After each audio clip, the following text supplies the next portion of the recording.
Next point बघा, section formula. आणि इथं असं लिहिलेलं आहे, section formula for internal division. याचा अर्थ एक्सटर्नल डिव्हिजन पण असणार आहे. मग हे नेमकं काय प्रकार आहे? इंटरनल डिव्हिजन, एक्सटर्नल डिव्हिजन हे कशावरून ठरवायचं, कसं कन्सिडर करतात ते बघा. पहिल्यांदा एक एक्झाम्पल कन्सिडर करू आपण. एक लाईन या ठिकाणी मी ड्रॉ करतोय. या लाईनवरचे मी दोन पॉइंट कन्सिडर करतोय. पॉइंट ए, पॉइंट बी. हे दोन कोणतेही पॉइंट मी कन्सिडर करतोय. आता ह्या ए आणि बी यांच्यामध्ये जो सेगमेंट आहे त्यांच्यात जर मी एखादा पॉइंट पी कन्सिडर केला, तर तुम्ही याला असं म्हणू शकताय, point P divides segment A B internally in the ratio. Ratio पण मी इथं कन्सिडर करतोय, हा पार्ट एम घेतोय, हा पार्ट एन घेतोय. मग ह्याचं वाक्य कसं येणार? Point P divides segment A B internally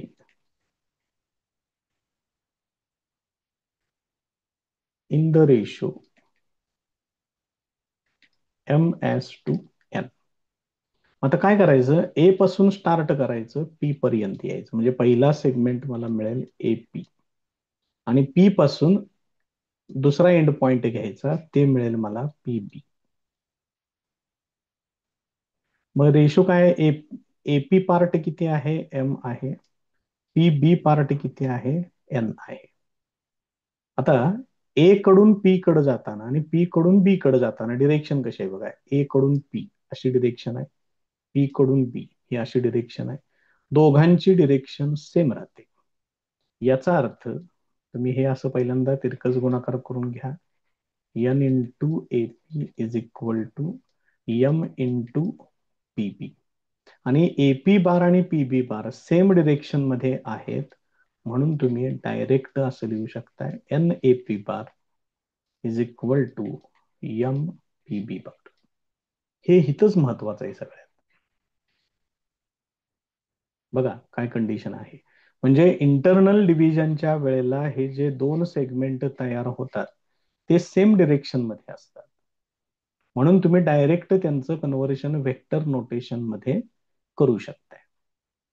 तर जर समजा मी हा पॉइंट ह्या सेगमेंट ए बीच्या बाहेरचा पॉइंट कन्सिडर केला, एकच मिनिट, आम्ही परत एकदा याच्यामध्ये पॉइंट ए आणि बी दाखवतोय. पॉइंट ए हिता आहे, पॉइंट बी हिता आहे. आता मी असं कन्सिडर करतोय, पॉइंट क्यू या सेगमेंटच्या बाहेरचा पॉइंट क्यू कन्सिडर करतो. आता ए आणि बी च्या मध्ये तर हा पॉइंट नाहीये, बाहेर आहे, त्यामुळे ह्याला एक्सटर्नल डिव्हिजन म्हणायचं. आणि वाक्य कसं लिहायचंय बघा, Q divides segment A B externally in the ratio M is to N असं घ्यायचंय. आता परत एकदा ए पासून क्यू पर्यंत यायचं, म्हणजे येणार ए क्यू, आणि क्यू पासून अनदर एंड पॉइंट बी पर्यंत यायचं, म्हणजे येणार क्यू बी. रेशो घ्यायचा एम एस टू एन, तिरकस गुणाकार करून घ्या, N into A Q is equal to M into Q B हे असेल. आता ह्याचं मला व्हेक्टर नोटेशन मध्ये कन्व्हर्शन करायचंय. मग बघा बरं, ए क्यू बार तो इकडून इकडे येणार, ए क्यू बार ए कडून क्यू कडं. दुसरा वेक्टर बघा मात्र क्यू बी बार आहे, मग क्यू कडून बी कडं तुम्हाला असे यावं लागेल. म्हणजेच हे दोन वेक्टर्स ए क्यू आणि Q B they are oppositely directed. त्यामुळे यांचं जर तुम्हाला व्हेक्टर नोटेशन मध्ये कन्व्हर्शन करायचं असेल तर इथं तुम्हाला मायनस साइन घ्यावं लागेल. आणि तर कारण लिहायचं, A Q bar and Q B bar they are in opposite direction. एवढं फक्त सांगायचं. आणि हा प्रकार आहे तो आहे एक्सटर्नल डिव्हिजनचा. बघा समजतंय का? या पद्धतीनं आपल्याला ते कन्सिडर करावं लागेल. आता हा थेरम बघा काय सांगितलेलं आहे ते. Let A of A bar and B of B bar be any two points in the space R of R bar be a point on the line segment AB, dividing it internally in the ratio ms to n. Then prove that R bar equal to असं equation येते, हे सिद्ध करायचंय. त्यांनी जसं सांगितलंय त्या पद्धतीने आपण इथं कंडिशन कन्सिडर करूया. हा एक सेगमेंट ए बी कन्सिडर करतोय मी इथं. त्यानंतर याच्यावरती जो पॉइंट आहे तो पॉइंट घेतोय आर, कॅपिटल आर. ठीक आहे, ओरिजिन मी इकडं कन्सिडर करतो इथं, ओरिजिन ओ. आता काय करायचं आहे, ह्या पॉइंट ओ मधून ए ला जोडून घ्या. ओ ए बार झालं. ओ बी बार पण तयार करून घ्या. त्याच्यानंतर ओ आर बार हे पण तयार करा. आता हे पहिला वेक्टर तयार झाला ओ ए बार म्हणजेच ए बार, त्यानंतर ओ बी बार म्हणजे बी बार, आणि ओ आर बार म्हणजे आर. बघा लक्षात येते का? आणि हा जो रेशो सांगितलेला आहे तो रेशो सांगितलेला आहे एम एस टू एम. बघा लक्षात येते का? मग हे सगळं त्यांनी या पद्धतीनं दिलेलं आहे. मग आता इथं तुम्ही असं लिहू शकता, हे काय त्यांनी बरंच त्यांनीच दिलेलं आहे, ते आहे अशी दोन वाक्य सुरुवातीला लिहिली तरी पण चालतील, काही सुद्धा अडचण नाही त्याच्यामध्ये. आता इथं गिव्हन दॅट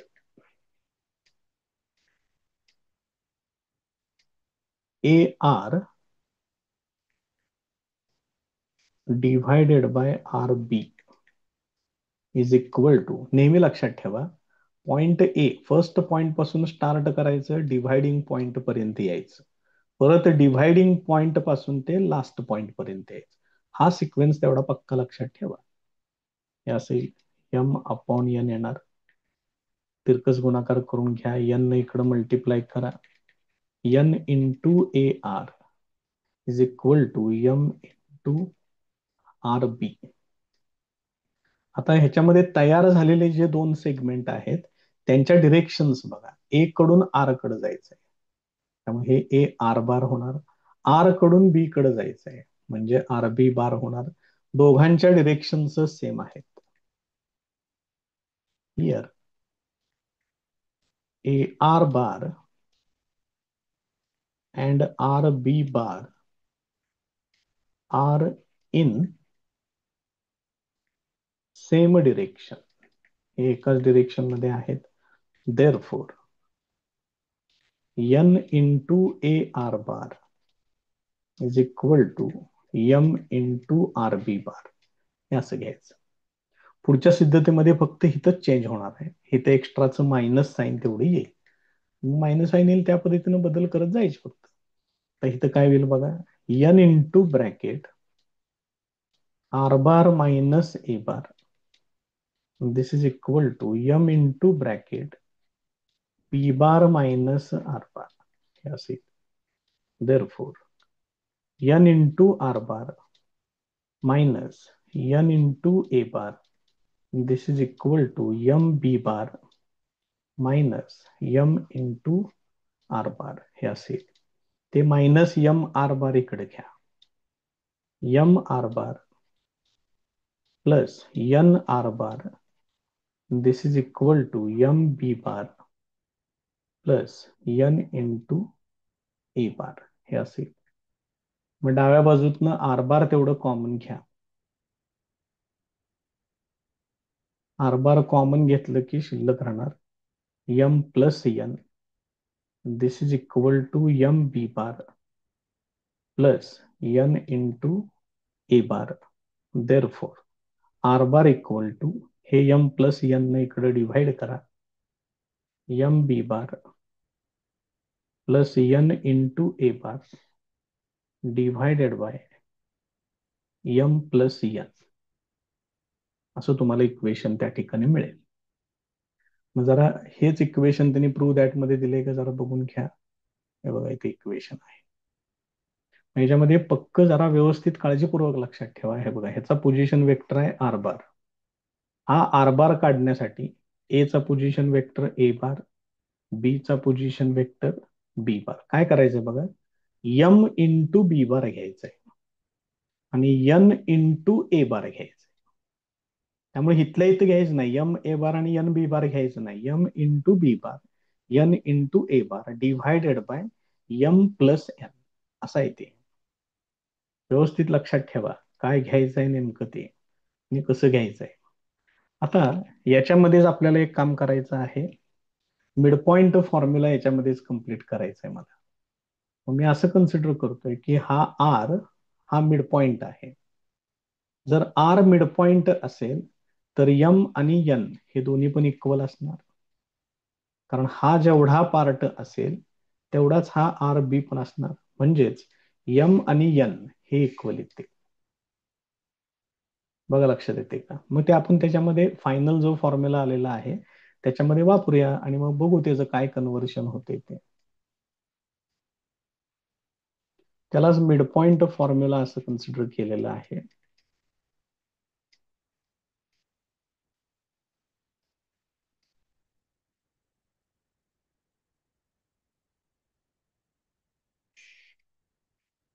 मग याच्यामध्ये असं लिहायचंय, if capital R is midpoint of segment AB, then m equal to n हे असं घेऊ शकताय. मग डायरेक्ट ह्याच्यामध्ये सगळ्या m च्या ठिकाणी n वापरून टाका किंवा हा असाच ratio m upon n equal to 1 सुद्धा घेऊ शकताय तुम्ही. कसं कुठलीही पद्धत वापरा काय अडचण नाही. आर बार इक्वल टू म्हणजे m आणि n 1च वापरायचे. कारण हे काय होणार 1:1 असं लिहू शकताय किंवा 1/1 असं पण लिहू शकताय. म्हणजे एम ची व्हॅल्यू 1 एन ची व्हॅल्यू 1 असं कन्सिडर केलं तरी चालेल. इथे येणार B bar plus A bar divided by 1 plus 1 येणार. म्हणजेच टोटल किती होईल A bar plus B bar divided by 2 येणार हे. त्यामुळे हा इथला मिड पॉइंट फॉर्म्युला म्हणून वापरला जाईल. त्यामुळे लक्षात घ्या section formula for internal division त्याच्यानंतर हा मिड पॉइंट फॉर्म्युला असे दोन्ही फॉर्म्युले तुम्हाला या ठिकाणी मिळतील. त्याच्यानंतरचा पॉइंट आहे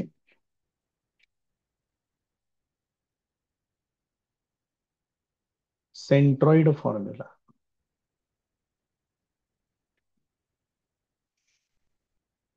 सेंट्रॉइड फॉर्म्युलासाठी आपल्याला सेंट्रॉइड पर्यंत जावं लागेल.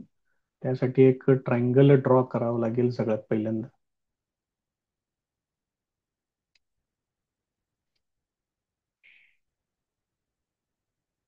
ट्रायंगल एक तयार करून घेतो या पद्धतीनं. त्याला नावं देतोय ट्रायंगल ABC. मीडियन ड्रॉ करावी लागेल. त्याच्यासाठी मला BC चा मिड पॉइंट कन्सिडर करतोय पॉइंट डी. हे ए आणि डी हे जोडून घेतोय या पद्धतीनं. मग डी हा मिड पॉइंट असणार आहे. त्यामुळं हे दोन समान भाग त्याचे तयार होतील आणि या मेडियन वरती इथं सेंट्रॉइड घ्यावा लागेल. सेंट्रॉइड हा सगळ्या मेडियन्सचा कन्करंट पॉइंट असतो. म्हणजे सगळ्या मेडियन्स त्याच्यातून पास होतात आणि याचा जो रेशो आहे हा जो सेंट्रॉइड जी आहे तो ए डी ला 2:1 रेशो मध्ये डिव्हाइड करतो.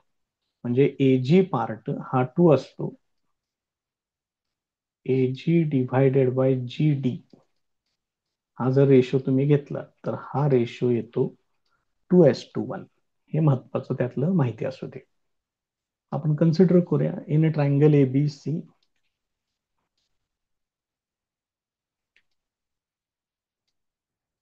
D is the midpoint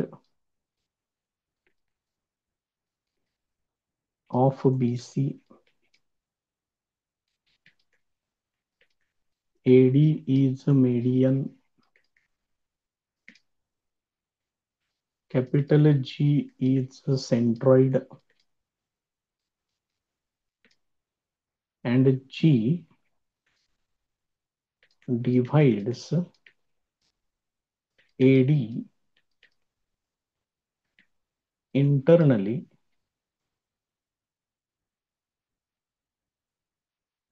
in the ratio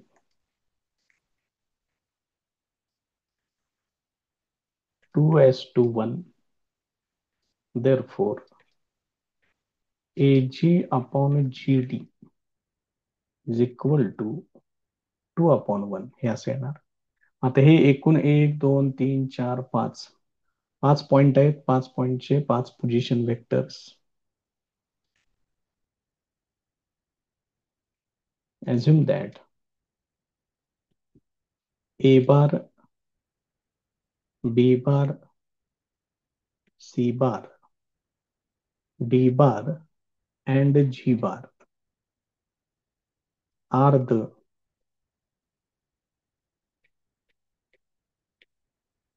position vectors of A, B, C, D, G respectively with respect to origin O. हे असेल. आता सगळ्यात पहिल्यांदा मिडपॉइंट फॉर्म्युला वापरून घेऊया. बाय मिडपॉइंट फॉर्म्युला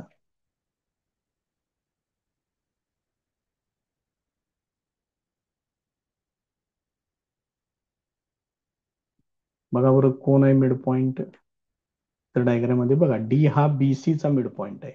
मग D bar equal to B bar plus C bar upon 2 येणार.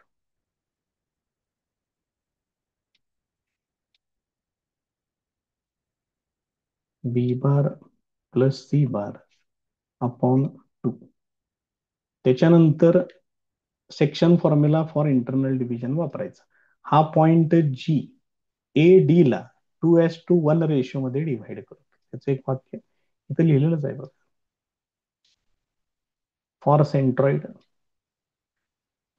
G डिव्हाइड्स AD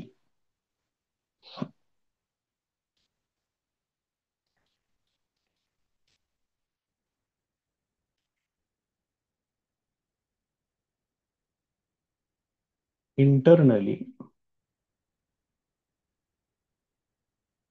in the ratio 2:1. Therefore, by section formula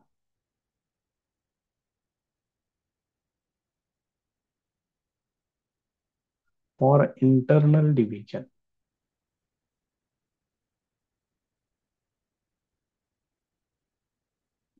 मग कसं येणार बघा बरं. Section formula for internal division G bar equal to बघा त्या diagram मध्ये इथं 2 आहे. 2 इंटू डी बार घ्यायचं आणि 1 इंटू ए बार घ्यायचं. सांगितले मग अशी कशा पद्धतीने घ्यायचं ते. 2 इंटू डी बार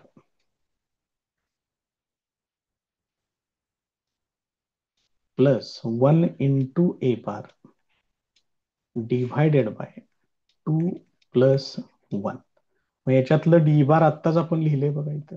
हे बघा हे B bar plus C bar upon 2 इथं वापरूया.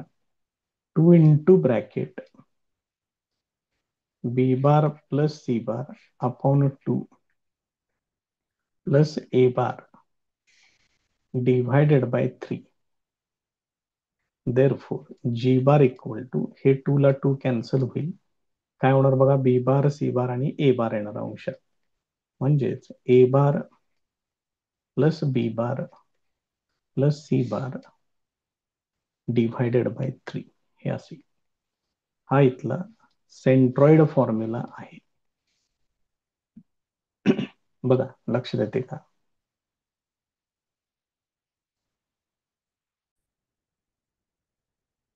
जर त्यांनी टेट्राहेड्रॉन सांगितला,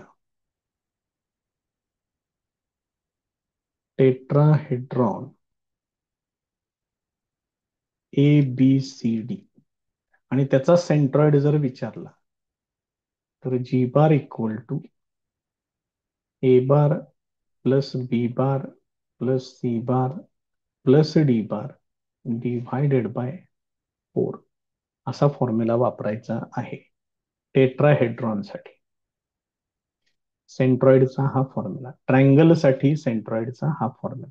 शक्यतो आपल्याला ट्रायंगलचाच लागेल. टेट्राहेड्रॉन वरती बघू एखादं एक्झाम्पल वगैरे त्यांनी काय दिलंय का.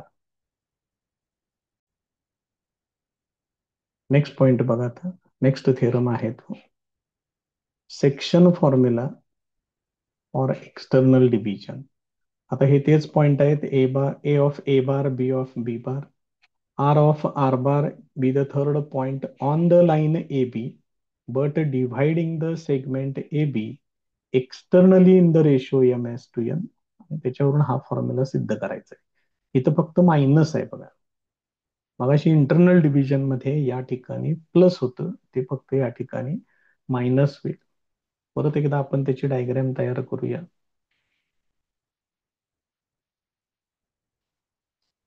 तर मी याच्यामध्ये ए आणि बी, इथं ए घेतोय, इथं बी घेतोय आणि या ए बी लाईन वरती पुढं एक पॉइंट सांगितलेला आहे, तो आहे आर. ओरिजिन मी इथं कन्सिडर करतो. हा ओरिजिन. आता हे जोडून घ्या सगळे पॉइंट्स. ओ ए, ओ बी आणि ओ आर या पद्धतीनं. हे सगळे व्हेक्टर्स आहेत इथले. मग हे येणार ए बार, हे येणार बी बार आणि हा आहे आर बार. आणि रेशो कसा सांगितलंय बघा, आर डिव्हाइड्स सेगमेंट ए बी. आता ए आणि बी हित आहेत. या ए बी लाईन वरती सेगमेंट ए बी च्या बाहेरच्या बाजूला आर आहे. आता त्याचं वाक्य आपण लिहूया इथं. R divides segment A B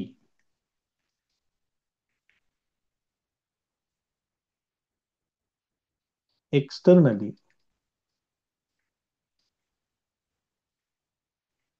in the ratio M is to N. मग कसं करायचंय, ए पासून आर पर्यंत जायचं. स्टार्टिंग सेगमेंटचा स्टार्टिंग पॉइंट कोण आहे, ए.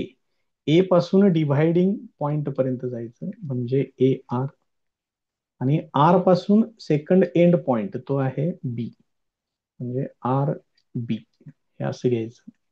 आणि हा रेशो त्यांनी काय दिलेला आहे, M is to N, M upon N दिलेला आहे. आता तिरकस गुणाकार करतोय, एन इंटू ए आर येणार आणि इथे येणार एम इंटू आर बी. आता यांच्या डिरेक्शन्स बघून घ्या. ए कडून आर कडं हे इकडून इकडे जाणार, मात्र आर कडून बी कडं हे इकडून इकडे येणार. म्हणजे ह्या दोघांच्या डिरेक्शन्स अपोजिट आहेत.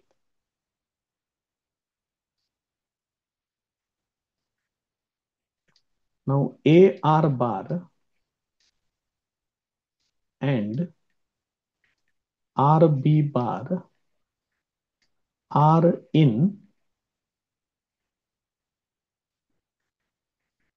opposite directions. हे अपोजिट डिरेक्शन्स मध्ये. जर हे अपोजिट डिरेक्शन्स मध्ये असतील, जर तुम्हाला हे व्हेक्टर नोटेशन मध्ये कन्वर्ट करायचे असतील, तर तुम्हाला इथं मायनस साइन घ्यावं लागेल. हीच महत्वाची स्टेप आहे. इंटरनल आणि एक्सटर्नल डिव्हिजन मध्ये हा सगळ्यात महत्वाचा पॉइंट आहे. आता यांचे पोझिशन वेक्टर्स मांडा फक्त आणि बघा काय काय तयार होते. N into bracket A R bar म्हणजेच काय येणार, R bar minus A bar येणार. This is equal to minus M into bracket B bar minus R bar हे असे. therefore n r bar minus n a bar, this is equal to minus m b bar plus m r bar हे असेल. आता हे minus M B बार इकडे घेतोय, ते इकडे आल्यानंतर प्लस होईल. हे त्याच्या पुढे मायनस एन ए बार तसंच ठेवतोय. हे एन आर बार उजवीकडे घेतोय. M R bar minus N R bar हे असेल. ही डावी बाजू as it is, no change. याच्यातून आर बार तेवढं कॉमन घ्या, म्हणजे इथं शिल्लक राहील M minus N into R bar हे असेल. आणि त्याच्यावरून आपल्याला आर बार पाहिजे. therefore R bar equal to M B bar minus N A bar divided by m minus n. This is the section formula for external division. हा त्याचा formula आहे. आता याच्यामध्ये एक पॉइंट्स बद्दलचा जो फॉर्म्युला आहे तो यांच्यावरूनच तयार करायचा आहे. एकाचा आपण तयार करू, दुसऱ्याचे डिटेल्स आपण डायरेक्ट घेऊन टाकूया. समजा पॉइंट ए मी कन्सिडर केला, x1 y1 z1. पॉइंट बी घेतोय x2 y2 z2 आणि पॉइंट आर कन्सिडर करतोय x y z. तर याच्यावरून काय होणार, तुम्हाला हे सगळे पोझिशन वेक्टर सगळे लिहिता येतील. ए बार येणार x1 i bar plus y1 j bar plus z1 k बार. हा झाला पॉइंट ए. पॉइंट बी चा पोझिशन वेक्टर येणार B bar equal to x2 i bar plus y2 j bar plus z2 k bar. आणि point R जो आहे त्याचा position vector R bar equal to X I bar plus Y J bar plus Z के बार हे असेल. आणि या values, या सगळ्या व्हॅल्यूज ए बार बी बार आर बार जर तुम्ही याच्यामध्ये वापरलं आणि सोडवलं तर बघा बरं इकडं कोण आहे, आर बार. मग याचा एक्स कोऑर्डिनेट घ्यायचा इकडं, X equal to M into कोण आहे, बी बार आहे. बी बारचा एक्स कोऑर्डिनेट घ्यायचा x2 मायनस एन इंटू कोण आहे, ए बार. ए बारचा X coordinate x1 divided by M minus A असा एक्स कोऑर्डिनेट येतो. वाय कोऑर्डिनेट येणार M Y two minus N Y one divided by M minus N. आणि Z coordinate येणार M Z two minus N Z one divided by M minus N हे असेल. हे जर समजा section formula for internal division असेल तर X equal to M X two plus N X one divided by M plus N. त्याच पद्धतीनं Y येईल, झेड येईल, फक्त प्लस होईल, एवढाच बदल होईल. ते जर समजा तुम्ही सेंट्रॉइड फॉर्म्युला जर घेतला किंवा मिड पॉइंट फॉर्म्युला जर घेतला, मिड पॉइंट फॉर्म्युल्यामध्ये असं येणार X equal to x1 plus x2 upon two y equal to y1 plus y2 upon two z equal to z1 plus z2 upon two. आणि हेच जर तुम्ही सेंट्रॉइड फॉर्म्युल्यामध्ये जर गेलात तर x equal to x1 plus x2 plus x3 divided by 3 y equal to y1 plus y2 plus y3 divided by 3 आणि z equal to z1 plus z2 plus z3 divided by 3 या पद्धतीने येईल. आणि तुम्ही त्याचा सेंट्रॉइड फॉर्म्युला अशा पद्धतीने लिहू शकताय. डायरेक्ट त्याला युटिलाइज पण करू शकताय.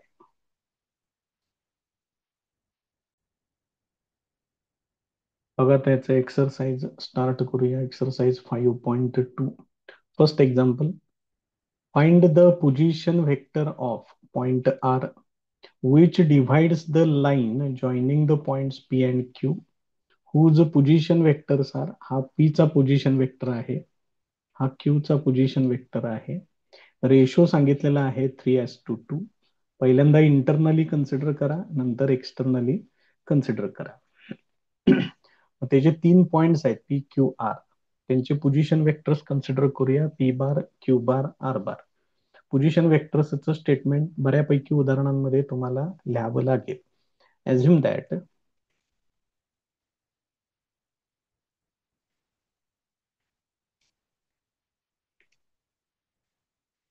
P bar, Q bar, R bar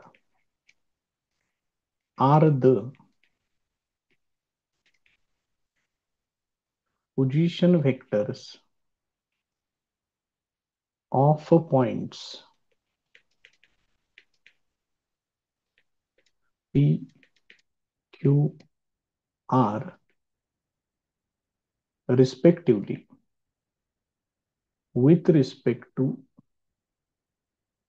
origin O. हे असं कन्सिडर करूया. त्यापैकी आर बार आपल्याला काढायचा आहे. पी बार आणि क्यू बार त्यांनी दिलेले आहेत. Given that P bar equal to, P चा पोझिशन वेक्टर आहे 2i बार मायनस जे bar plus 3k bar.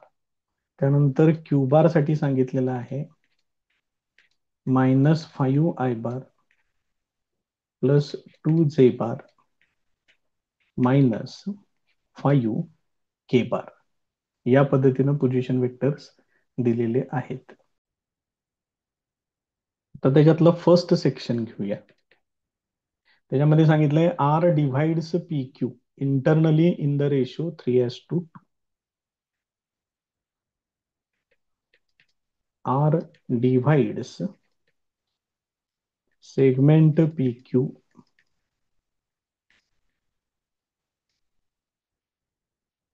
internally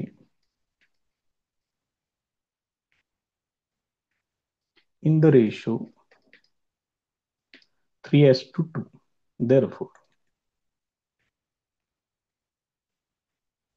by section formula,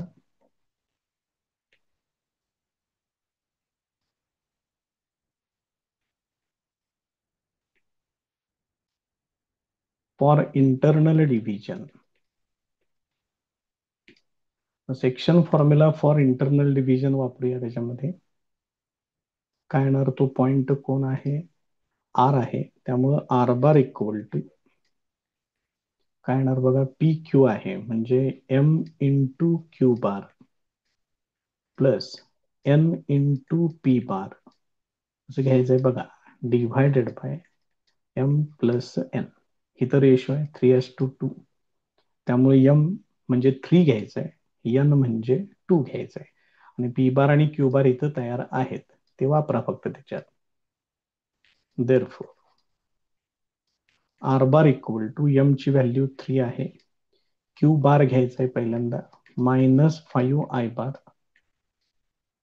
plus 2j bar -5k bar plus N ची व्हॅल्यू आहे 2, P bar ते आहे 2i bar -j bar plus 3k bar divided by 3 plus 2 म्हणजेच M plus N. एवढं सोडवायचं फक्त, answer मिळते तुम्हाला त्याचं सोडवून जे काय आहे ते. Therefore R bar equal to, बघा बरं काय काय होणार, 3 इंटू -5 किंवा मांडूया सरळ, -15i बार प्लस 6j बार -15k बार. हे पहिलं झालं सिम्प्लिफाय करून, प्लस इथं 2 मल्टिप्लाय करून घ्या 4i बार -2 जे बार प्लस 6 के बार हे असं येणार. टोटली डिवायडेड बाय 3 + 2 ते येणार 5. Therefore R bar equal to -15 + 4 म्हणजे -11 I बार येणार. 6 - 2 + 4 जे बार येणार. -15 आणि +6 म्हणजे -9 के बार येणार. Divided by 5. यानं सेपरेट डिव्हाइड करून घेतोय.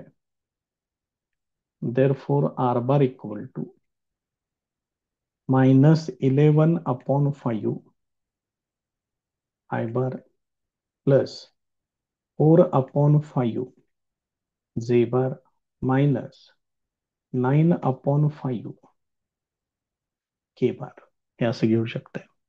याच्यावरून तुम्ही तो पॉइंट पण लिहू शकताय. देअरफॉर कॅपिटल आर इज, आता पॉइंट लिहायचा असेल तर हे I बार जे बार के बार हे तेवढे काढून टाका. त्यांचे फक्त कोइफिशियंट घ्या चिन्हासहित.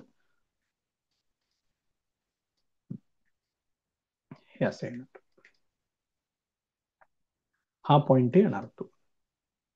आता त्यांनी याच्यातलाच दुसरा सेक्शन त्यांनी विचारलेला आहे बघा इथं क्वेश्चन मध्ये. एक्सटर्नली म्हटले 3:2 एक्सटर्नली. आता मी हे एवढंच एक्झाम्पल खाली घेतोय आता इथं, कारण बरंच काम करावं लागणार आहे इथं मला परत एकदा.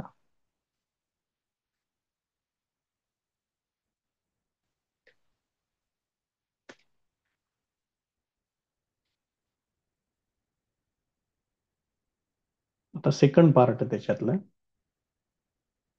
नाव capital R divides P Q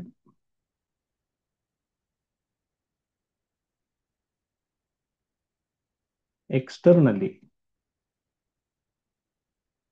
in the ratio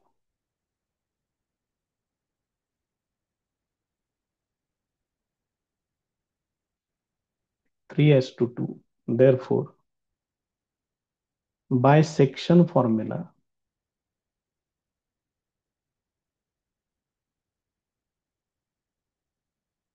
for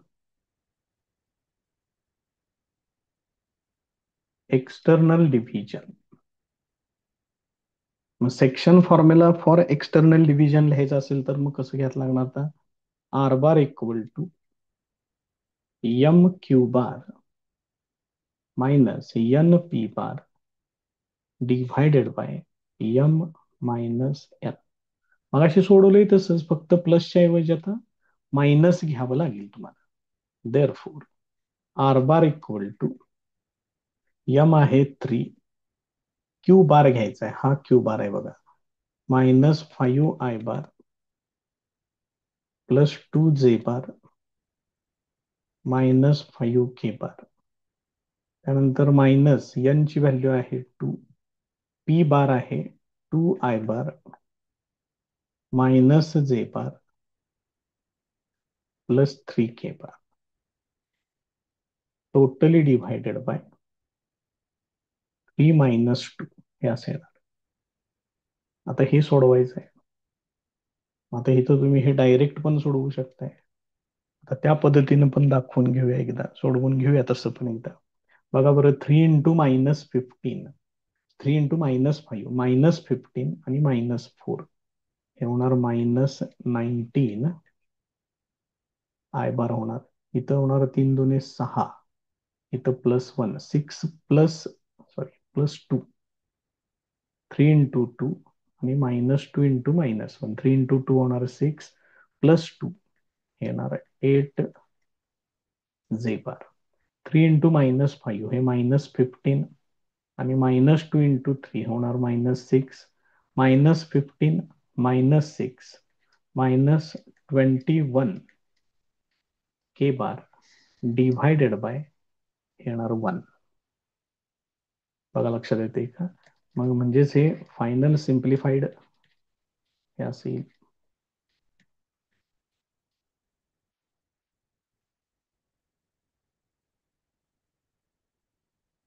असेल, मग त्याच्यावरून तो पॉइंट तेवढा फक्त लिहा.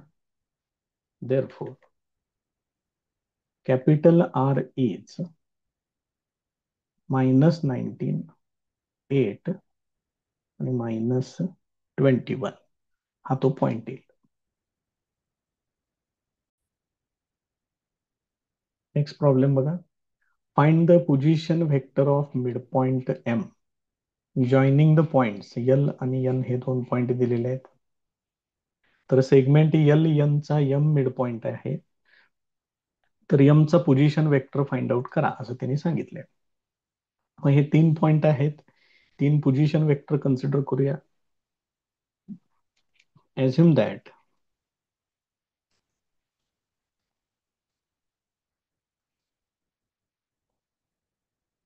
L bar, M bar, N bar are the position vectors of points L, M, N respectively with respect to origin O. Mid point formula वापरायचा आहे, फक्त त्याच्या आधी हे दोन पोझिशन वेक्टर्स तेवढे लिहूया. Therefore L bar equal to काय येणार आहे बघा, 7 I bar -6 J bar plus 12K bar and N bar equal to 5I bar plus 4J bar minus 2K bar. आता मिड पॉइंट फॉर्म्युला तेवढा फक्त वापरूया त्याच्यामध्ये. By mid point formula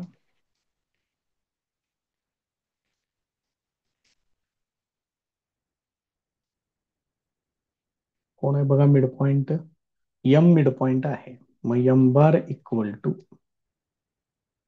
L bar plus N bar divided by 2.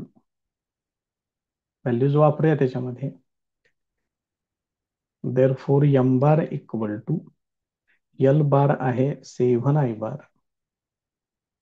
-6J bar plus 12K bar plus N bar आहे 5I bar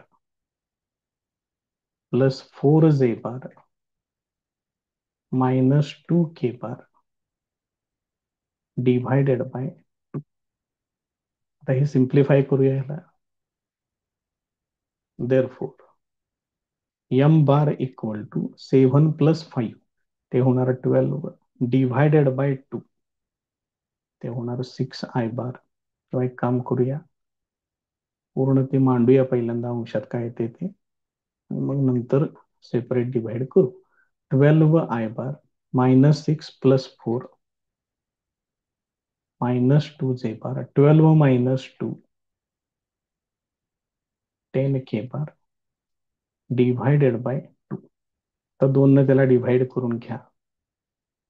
M bar equal to 6I bar -J bar plus 5K bar आणि याच्यावरून तुम्ही point M लिहू शकताय.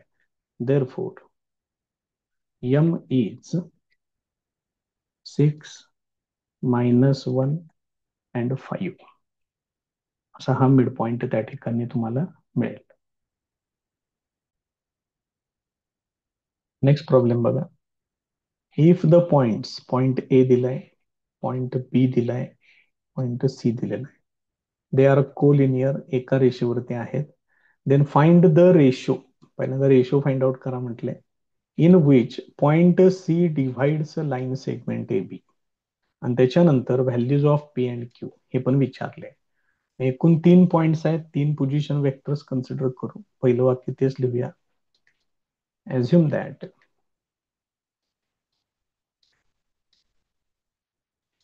A bar, B bar, C bar are the position vectors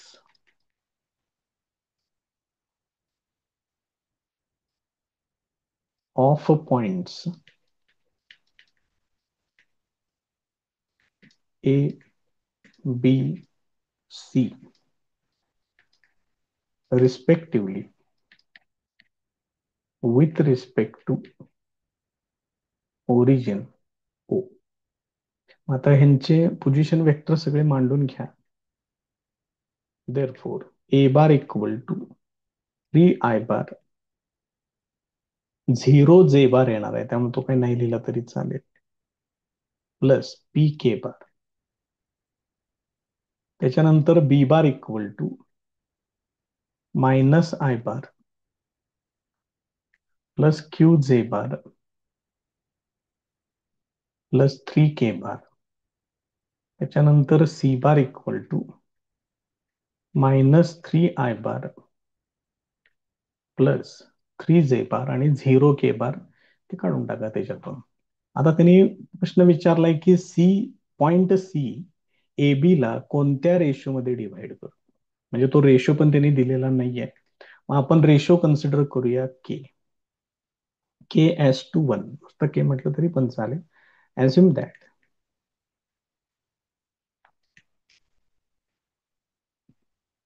point C divides segment AB in the ratio KS to 1. Internal external हिथं सांगायचं नाही. Formula मात्र वापरताना इंटरनल डिव्हिजनचाच वापरायचा. बघा काय सूचना आहेत त्या. इथं सांगायचं नाही की इंटरनली डिवाइड करते का एक्सटर्नली डिवाइड करते, कारण आपल्यालाच माहित नाहीये कसलं डिव्हिजन आहे ते. फॉर्म्युला वापरताना मात्र इंटरनल डिव्हिजनचा वापरायचा, पण तिथं सुद्धा काहीही मेन्शन करायचं नाही. फक्त लिहायचं बाय सेक्शन फॉर्म्युला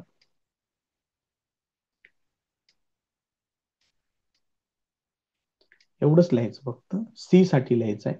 म्हणजे सी बार इक्वल टू काय होणार, K into B bar plus 1 into A bar divided by K plus 1 हे असं येणार. बघा लक्षात येते का. इथे काम करतोय, हे के प्लस 1 इकडे घेतोय.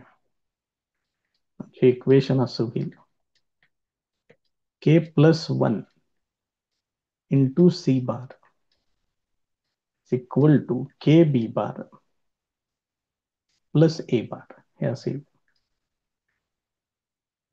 आता याच्यामध्ये ते ए बार बी बार आणि सी बार ते वापरून घेऊया आणि मग बघू त्याचं काय सिम्प्लिफिकेशन होते ते. Therefore K plus 1 into C bar काय बघा बरं, -3I bar plus 3J bar. This is equal to K into B bar मध्ये येणार -I bar plus QJ bar plus 3K bar हे असेल. त्याच्यानंतर प्लस ए बार आहे. ए बार म्हणजे आहे 3I बार प्लस PK बार आहे.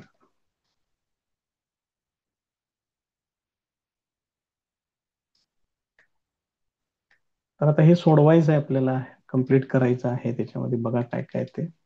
देअरफॉर ह्या के प्लस 1 न आत मल्टिप्लाय करून घेतोय. म्हणजे इथं किती येणार बघा, 3K सॉरी -3 इंटू ब्रॅकेट के प्लस 1 मी त्याला तसंच ठेवतोय into I bar plus 3 into K plus 1 into जे बार. आणि के ची टर्म नाही आहे त्यामुळे मी त्याला इथे लिहितोय 0K बार. ही डावी बाजू झाली.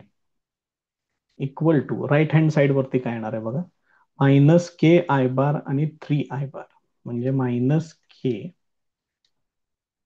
प्लस 3I बार येणार. बघा कशा पद्धतीने येते त्या टर्म्स.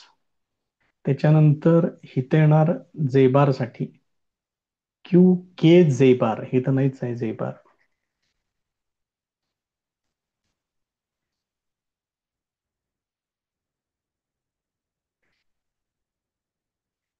क्यू इंटू के इंटू जे बार येणार. आता इथं आपण K+1 पण घेतलाय आणि के बार पण आहे.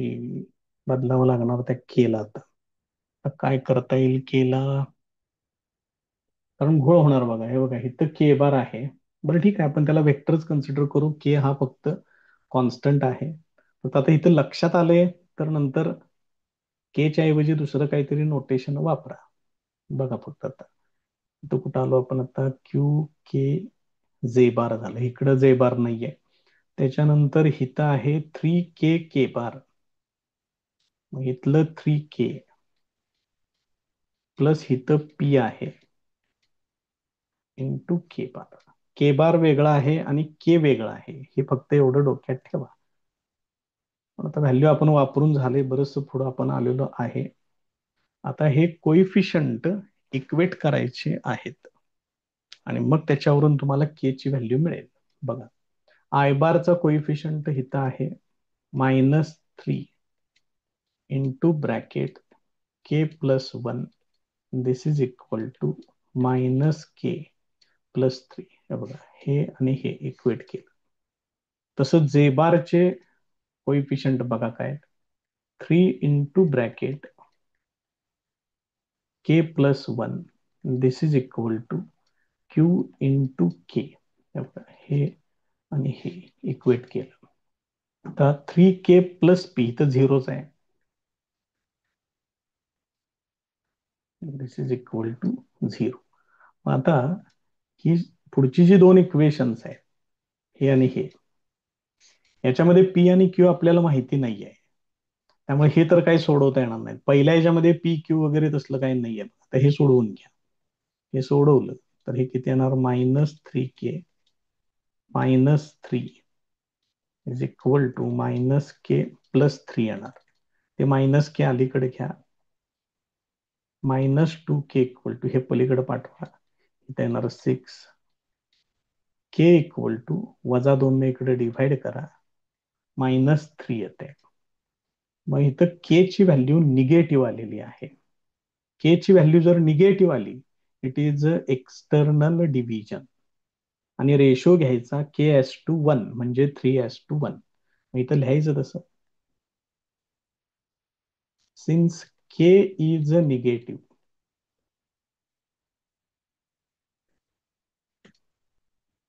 It is external division.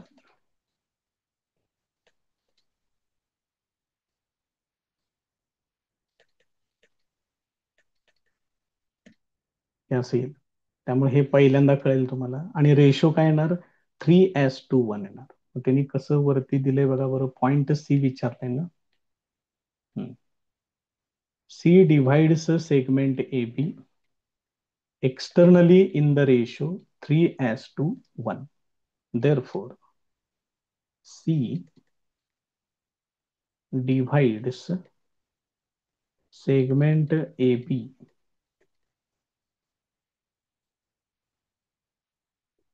externally in the ratio 3:1. Externally पण महत्वाचं, रेशो पण महत्वाचा, आणि के ची व्हॅल्यू आहे -3 आलेली आहे. आता ही के ची व्हॅल्यू -3 उरलेल्या दोन इक्वेशन्स मध्ये यूज करायची आहे. हे बघा, इथं दोन इक्वेशन्स आहेत. यातल्या पहिल्या इक्वेशन मध्ये पण वापरतोय, दुसऱ्या इक्वेशन मध्ये पण वापरतोय. 3 into bracket -3+1 is equal to Q into -3. मग हे काय होईल, हे 3 ला 3 कॅन्सल होईल, इथं मायनस राहणार. मग -3+1 ते येणार -2 इक्वल टू -Q येणार. याच्यावरून Q इक्वल टू 2 येणार. बघा, ही अजून एक व्हॅल्यू तुम्हाला मिळेल. त्यानंतर के इक्वल टू -3 याच्यामध्ये वापरा. 3 into -3 plus P equal to 0 येणार. -9 plus P this is equal to 0 आणि पी इक्वल टू 9 येणार. हे असं आहे. मग ह्या दोन व्हॅल्यूज पण तुम्हाला मिळाल्या. रेशो मिळाला 3:1. एक्सटर्नली डिव्हाइड करते हे पण मिळालं. त्यामुळे हा टाईप जरा व्यवस्थित करून ठेवा, इम्पॉर्टंट टाईप आहे. नेक्स्ट प्रॉब्लेम बघा. The position vector of points A and B. आता हे पोझिशन व्हेक्टर्स बघा जरा थोडेसे वेगळ्या पद्धतीने दिलेले आहेत. मी असे सांगितले जनरली आपण ए चा पोझिशन वेक्टर ए बार, बी चा बी बार घेतो, पण त्यांनी ए बार आणि बी बारचं कॉम्बिनेशन दिलंय. If the point C divides A B in the ratio 3:2. मग 3:2 मध्ये डिव्हाइड करतो म्हणून सांगितलं. इंटरनली एक्सटर्नली त्यांनी काही दिलेलं नाहीये. ठीक आहे, मग आपण इंटरनलीच कन्सिडर करायचं. मोस्टली त्यांनी ते द्यायलाच पाहिजे खरं तर. Show that the position vector of C bar is 3a minus B bar. असा पोझिशन वेक्टर येतो सीचा, असं त्यांनी प्रूव्ह करा म्हणून सांगितलं. मग आपण जरा लिहायची पद्धत थोडीशी वेगळी करूया. Given that position vector of A equal to 6a plus 2b. त्यानंतर position vector of B equal to a minus 3b. आता C divides A B in the ratio म्हणून सांगितले. रेशो दिलेला आहे. C divides A B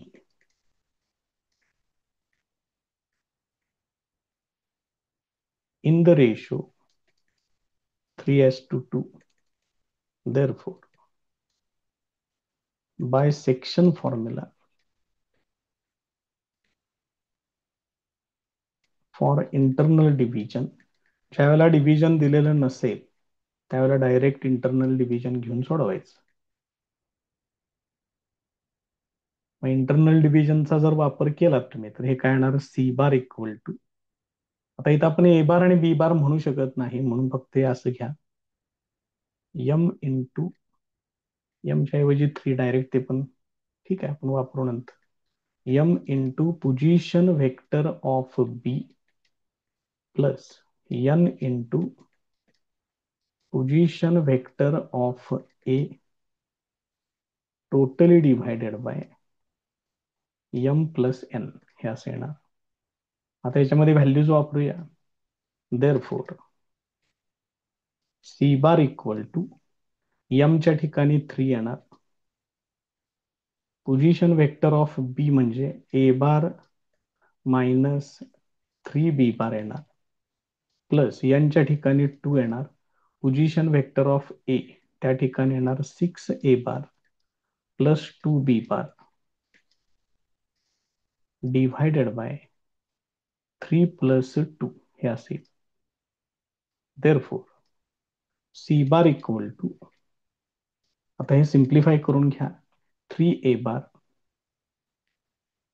minus 9b plus 12a plus 4b divided by 3 plus 2 ते येते 5. Therefore C bar equal to, सोडवून घ्या, 3 plus 12 ते होणार 15a मायनस 9 प्लस 4 ते येणार मायनस 5b येणार डिव्हायडेड बाय 5. 5 न सेपरेट डिव्हाइड करून घ्या, 3a मायनस b. त्यांनी हेच प्रूव्ह करा म्हणून विचारले. बघा बघा इथे position vector of C 3a minus b येतोय. ते इथं आपलं फायनल आन्सर आलेलं आहे.